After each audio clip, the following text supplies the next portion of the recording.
What is the greatest F-it, I'll do it myself moment in history? Famous writer Roald Dahl, Charlie and the Chocolate Factory, the BFG, James and the Giant Peach, etc., developed and patented a surgical device to treat children with traumatic brain injuries. Dahl had no medical training, he just did it. Dahl's 4-year-old son was injured in a car accident and developed dangerous pressure on his brain due to swelling. Surgeons installed a shunt in Dahl's son's skull to drain fluid and relieve pressure, but it kept clogging.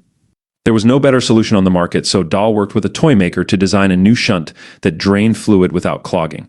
Dahl was able to patent the design, and it was subsequently used to treat thousands of children. John Stapp, Air Force doctor who was convinced that more pilots could survive if their seats didn't disintegrate on crash landings.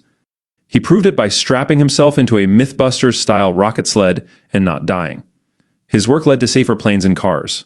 By riding the decelerator sled, Stapp demonstrated that a human can withstand at least 46.2 grams in the forward position with adequate harnessing. This is the highest known acceleration voluntarily encountered by a human, set on December 10, 1954. Stapp reached a speed of 632 miles per hour, 17 kilometers h, which broke the land speed record and made him the fastest man on Earth. The man who invented the automatic switchboards used to require a person to physically move a cable to connect the call, did so because his funeral home wasn't getting any customers. The lady operating the switchboard was the wife of his rival and was redirecting the calls to her husband. Instead of complaining to the phone company, which would have probably gotten her fired if they found sufficient evidence, he took matters into his own hands and made her entire job obsolete. Dr. Barry Marshall, for infecting himself with H. pylori to prove they were the cause of ulcers. He earned a Nobel Prize for his efforts. Seriously, go watch old TV shows and movies. There's always some guy chugging Pepto or mainlining ulcer medicine because they're 5 minutes past the deadline. Dr. Marshall killed the billion-dollar ulcer medicine industry. Doctors still struggle with this connection too.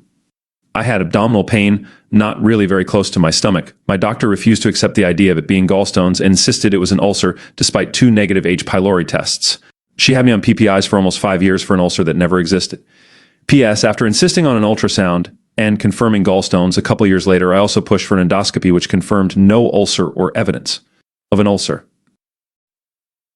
In 1959, Dashrath Manji's wife died from injuries resulting from trying to cross the mountain to access the closest hospital. There was no road, so he, over the course of over 2 decades with a hammer and chisel, moved the f***ing mountain. His country, India, made a postage stamp with the mad lad's face on it. Dude swore vengeance on a damn mountain and won.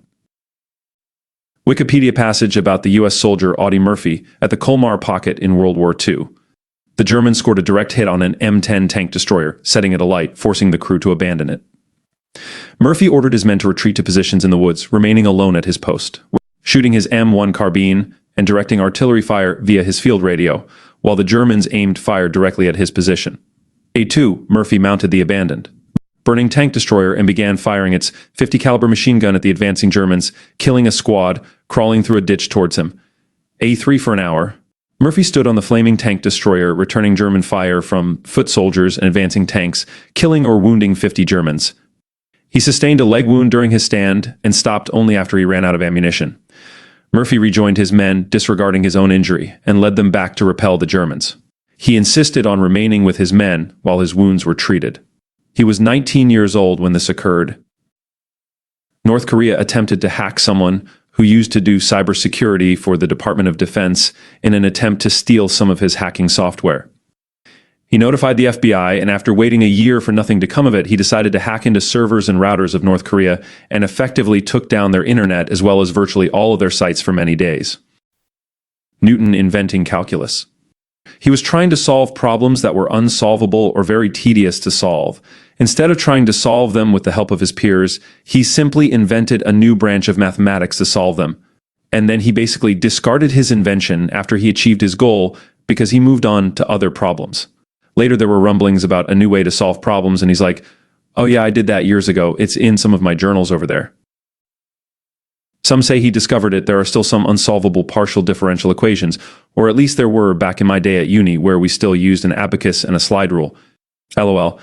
I never forget getting to Laplace transforms as a junior engineer and thinking, why didn't you teach us this to begin with? English Dr. Edward Jenner noticed that milkmaids who had caught cowpox, a close genetic relative of smallpox with significantly reduced virulence, did not seem to catch smallpox when outbreaks would occur. As a result, he hypothesized to other physicians that infection with cowpox could be used to prevent smallpox, but they didn't buy it and essentially laughed him out of the room. Jenner proceeded to infect his gardener's 8-year-old son with cowpox and, after the boy recovered, exposed him to smallpox repeatedly, effectively demonstrating his initial hypothesis to the initially skeptical medical community.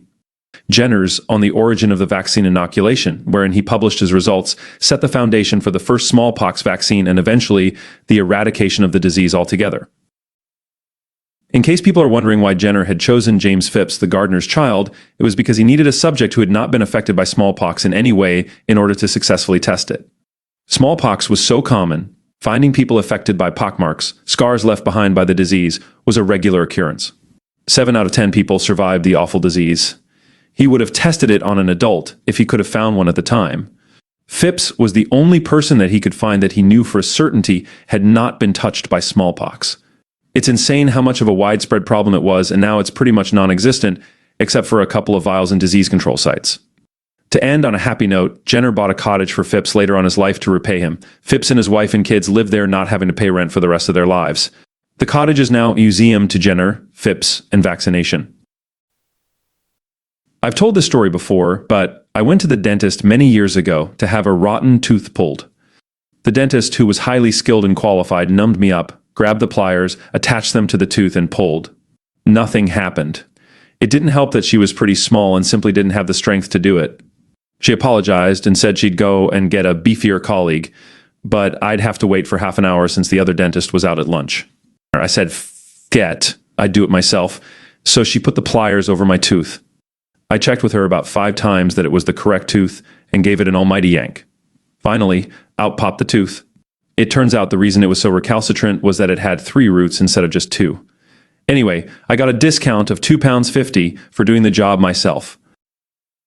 John Walsh's son was abducted from a Sears in 1981, and his decapitated head was found 2 weeks later.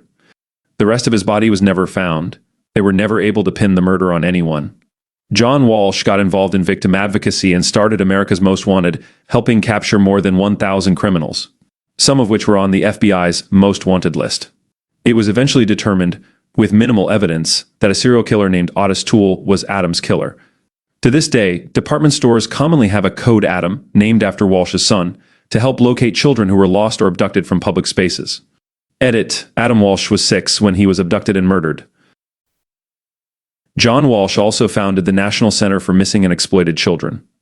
NCMEC revolutionized the fight against child exploitation with their cyberdiscipline, receiving millions of reports annually and aiding law enforcement in shutting down countless criminal operations. Their efforts have led to the recovery of thousands of missing children, providing hope and support to families during their darkest hours. NCMEC also spearheads prevention initiatives, educates communities and children with knowledge to stay safe online. Their work has undoubtedly saved countless lives and made the world a safer place for children. John Walsh and the NCMET team are absolutely incredible. Benedict Arnold. Horatio Gates was useless at the Battle of Saratoga, and the two men hated each other. Halfway through the battle, Gates relieved Arnold of his command. Seeing that the American counterattack was stalled, Arnold rode out and rallied the troops from the front, saving the day and directly leading to the British surrender. In the process, he was shot in his left leg, which was then crushed as his horse was also shot out from under him. When Gates's messenger finally arrived to order him to return back to headquarters, Arnold had to be carried back in a litter. The animosity between Gates and Arnold caused Gates to refuse to acknowledge that Arnold had participated in the battle at all. Gates was more astute politically, and the Continental Congress sided with Gates, which was a major contributory factor in Arnold's later treason. Meanwhile, Gates was given command of the Southern Army, led it to great failure, and was removed. After the war, Arnold allegedly asked what would happen if he returned to the U.S. He was told they would build a monument to his left leg and hang the rest of him. When Ukraine, after being invaded by Russia, didn't get any help guaranteed by the Budapest Memorandum and had to beg for every single piece of equipment, which experts told them is too advanced for them and needs years of teaching, but managed to deblockade their capital, Kyiv, and other northern towns with not much more than Soviet artillery. A handful of Turkish Bayraktar drones and Javelin, in-law anti-tank weapons, sunk the Black Sea Fleet's flagship with their own system, learned how to use artillery systems from several different countries, established a no-fly zone over controlled territories, started an offensive that deblockaded Kharkiv and liberated Kherson, sunk almost the entire Russian Black Sea Fleet and hit the Black Sea Fleet command post with too-hard-to-learn French missiles, learned how to use Western tanks they had to beg for months, learned how to use way too sophisticated modern anti-air systems in weeks to secure their towns from Russian drones and missiles. Botched a summer offensive in 2023 because the West still didn't deliver enough of the good shit to pack a punch, almost lost the Eastern Front because of shell shortage, because again, the West couldn't deliver. Begged and begged for planes, finally got the F-16 in 2024, and started an offensive into Russia. Oh my word, I won't remember names here. This series, Band of Brothers, is based off of true stories told by World War II vets that were a part of Easy Company. You get to see them tell their story while a recreation of their telling is made into cinematic format. There was one point where there was a planned raid, battle of sorts. They had another group they were attacking with on the other side of a small town. The person in charge was supposed to call up the other company, but he ended up panicking and was unable to make the call. One of the soldiers was like, "Screw it, I'll do it myself." But no, not by calling them or getting their attention from a distance. This man instead ran toward enemy line past them, and all the way to the other company and ran all the way back. The thing is, people usually have their guns aimed at distance. They don't expect someone to just wind up right next to them. I can also imagine that the enemy was a bit befuddled seeing this guy. He was untouched and was a hero that day. To see better details about this, read comments and look up Ronald Spires at Foy. The entire series is a flurry of brave individuals who did and dealt with unthinkable things. My favorite recounting is the medic episode. I love that they spent an episode focusing on a medic and how flippin' tough it'd be to be one. Medics often end up being the soldiers that helps the most but sees the most death of comrades. John von Neumann was one of the greatest mathematicians of all time. However, he kept being frustrated by the physicists never being able to build a properly working computer to do his calculations. So in 1945, he basically said, "F it, just do this," and described the architecture, which is basically the foundation of all modern computers, which is referred to as von Neumann architecture. Dude was also part of the Manhattan Project, a pioneer of game theory, and did analyses which preceded the discovery of the structure of DNA. Absolute monster of an intellect. Returning from his campaigns across the Indus River, Alexander the Great was marching towards home, sacking cities along the way, expanding his empire. One of the tribes, the Mali, pulled back into their walled city to concentrate their forces. They were strongly resisting along the walls, but Alexander was in the heart of the battle leading his troops. At one point, Alexander was on the wall, just he and his closest retainers, his shield bearers, and saw an opportunity to enter the city. He jumped from the wall, almost alone amongst the enemy, to press the attack. His troops hadn't advanced as far as he had and weren't able to join him.